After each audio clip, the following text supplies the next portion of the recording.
আসসালামু আলাইকুম। Suchi's food and cake পেজে সবাইকে স্বাগতম। আজ একটা কালারফুল কেকের ডেকোরেশন করব।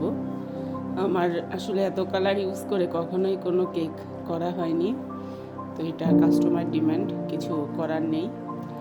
তো করলাম আমি। এটা হলুদের একটা কেক ছিল, 3 পাউন্ডের কেকটা।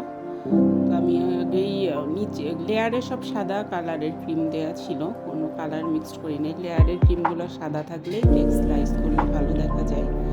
তারপরে আমি একদম গাঢ় ইয়েলো কালার আর রেড কালার দিয়ে আর কি 6 বিট নোজেল দিয়ে ড্রপ করে নিয়েছি, আর মাঝখানে বউয়ের একটা পিকচার দিয়ে দিয়েছি।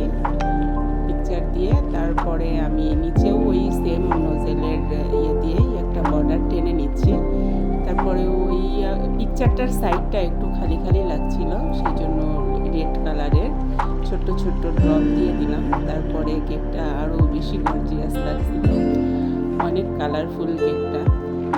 আসলে ক্যামেরাতে যে রকম কালার করা হয় ওটা কিন্তু পুরোপুরি ফুটে ওঠে না, বাস্তবে কিন্তু দেখতে কেকগুলো অনেক বেশি কিউট থাকে।